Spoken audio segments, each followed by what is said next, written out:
When I went to the edge of the water, I didn't only find infrastructure from the flying boats. The low level of the water has also uncovered graves.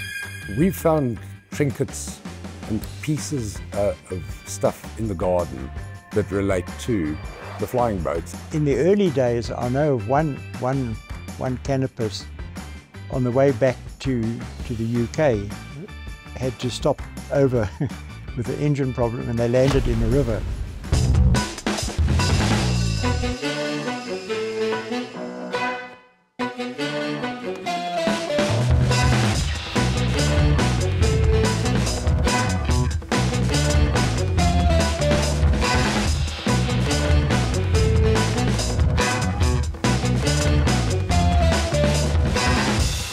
I'm at the Vaal Dam, about 75 kilometers south of Johannesburg, and the border with the Free State actually runs right through it.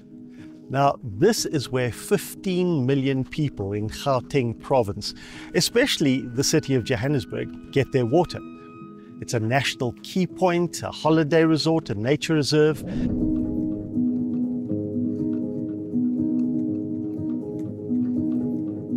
And in November 2024, while I'm filming this, it looks bleak. Even though we've had some rain, consumption is outstripping replenishment, and the dam level is barely over 30%. But these conditions have presented a unique opportunity. I'm here because the Vaal Dam was once South Africa's first ever inland airport. And because of the low water, I can show you what's left of the structures that once hosted magnificent flying boats.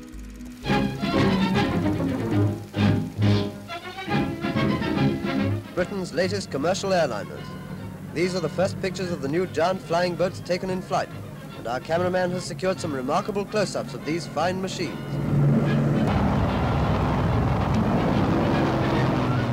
In the 1930s, South Africa was still part of the British Empire, and there was an urgent need for speedy mail service to and from Britain.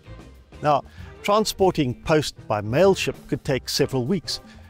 It makes me feel so old to realize that there are people watching who will probably never have known the agony of waiting for an actual paper letter and the desperate wishing for it to arrive quicker. During this period, advancements in aeroplane technology were progressing apace. Reliability was steadily improving, and aeroplanes were becoming capable of bearing greater cargo. Consequently, the swiftest means of conveying correspondence was by airmail. But there was a problem of limited development on the African continent. Not enough infrastructure, not enough airfields to safely land aeroplanes on the ground after each leg of the journey. Until someone realized that large capacity cargo carrying aircraft didn't have to land on the ground. There are plenty of conveniently situated lakes along the length of Africa that could provide safe and pleasant stops on the flight. Relatively few passengers could be carried, but they would travel in luxury and experience a thrilling scenic adventure. And so, the Springbok Run was born. Ladies and gentlemen, we trust you had a jolly good flight. Cheerio. The first boats that flew out here was called the C-class or canopus boats, and they all had a C name. And right towards the end, they brought out a bigger one, and I think they had 24 passengers. And I think they took about 1,300 pounds of airmail. Travel became easier, and the established route and everything. And they brought out a bigger plane called the Solent, the S-class boat, which had 89 passengers. Originally, the flights arrived in Durban Harbour, but a water landing nearer the major centre of Johannesburg would have been ideal.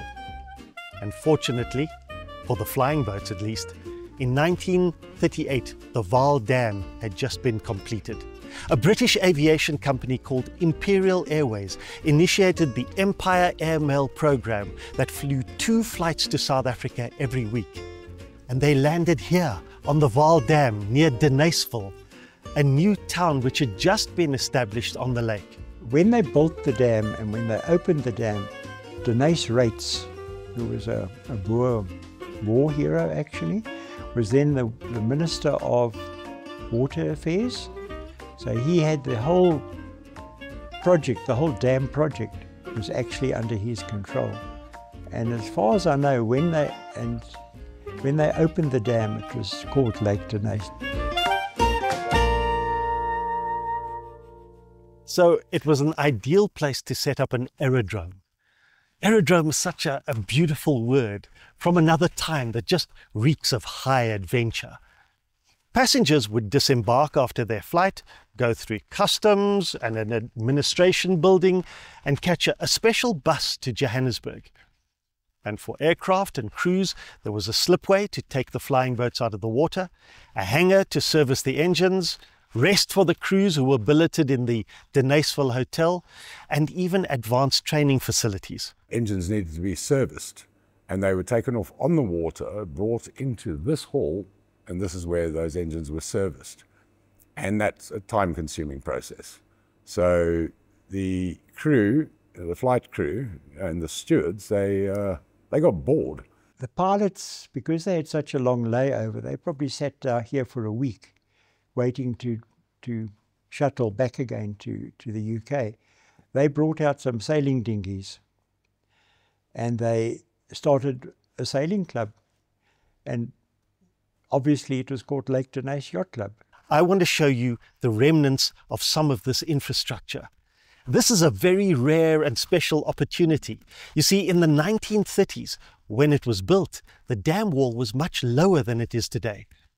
And because of the need for more water, the dam wall has been raised twice, in 1954 and again in 1985. Everything that I'm about to show you is usually under many meters of water.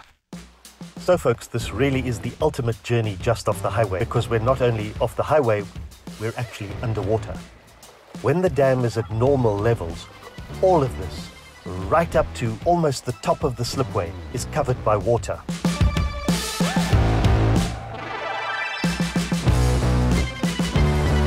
Right now we're swimming. I understand that we're experiencing a serious water crisis, but it truly is a magnificent opportunity to see a real living relic of South African history.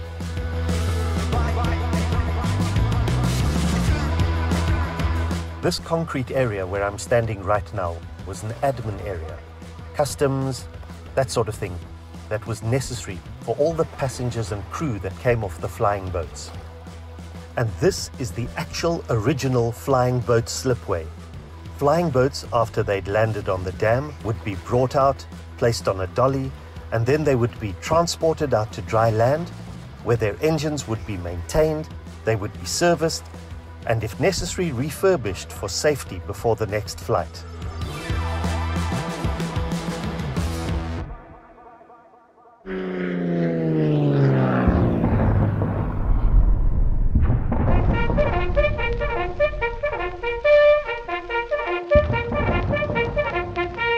The flying boat service was disrupted by the Second World War. Military priorities took over until peace returned. But in 1947, Imperial Airways became the British Overseas Airways Corporation, better known by the abbreviation BOAC. So there's always been a Speedbird. That insignia went across with them. If you look at our Burgee, the Club Burgee, which is a copy of what was called Speedbird, which was the insignia on the Imperial Airlines tail fins. And on the 4th of May 1948, the regular Springbok run resumed. A flight of 10,220 kilometers took 4.5 days, and for a few years the era of luxury, leisurely air travel, the sheer thrill and romance of these magnificent creatures of air and water was back. But not for long. The flying boats were already obsolete. They just didn't know it yet. One canopus on the way back to the UK had to stop over with an engine problem, and they landed in a river somewhere in Africa, and they actually punctured the hull, And the crew, by whatever means they did, they got hold of the UK, they brought out spares, they brought out mechanics, and they repaired the thing. They had to tie the tail of the boat to a tree so they could rev the engines up without the aeroplane moving.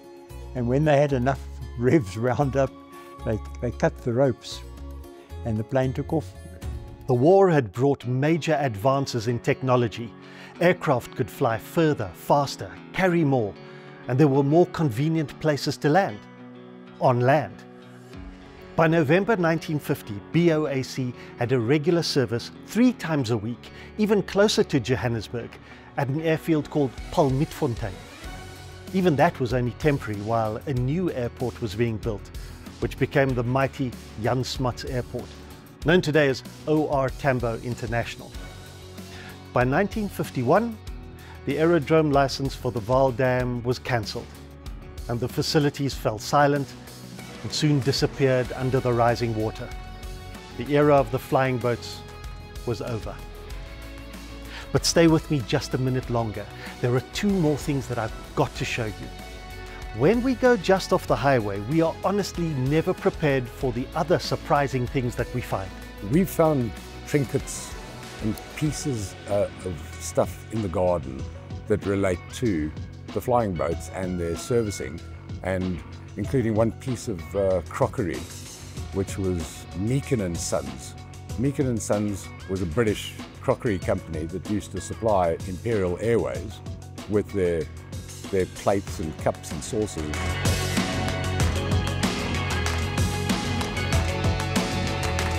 When I went to the edge of the water, I didn't only find infrastructure from the flying boats. The low level of the water has also uncovered graves. I'm standing next to 2 graves, one now visible and one still in the water. These are the graves of people who lived in this area before the dam was built, and it's only when the dam level drops this much that their graves are visible, and that relatives who still live in this area are able to visit the gravestones.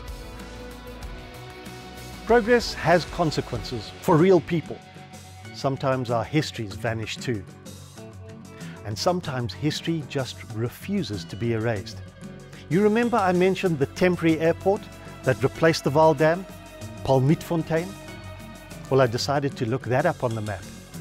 And here's an aerial view of the runways at the time. This is Palmitfontein. And here's a current satellite photo of what it looks like today. A town has developed where the old airport was. Parts of the runways are still clearly visible. It's now the famous township of Katlehong, near Germiston and Vosloorus. Every day in South Africa, we brush up against the past, even as we go about our modern lives. Amazing what you discover just off the highway.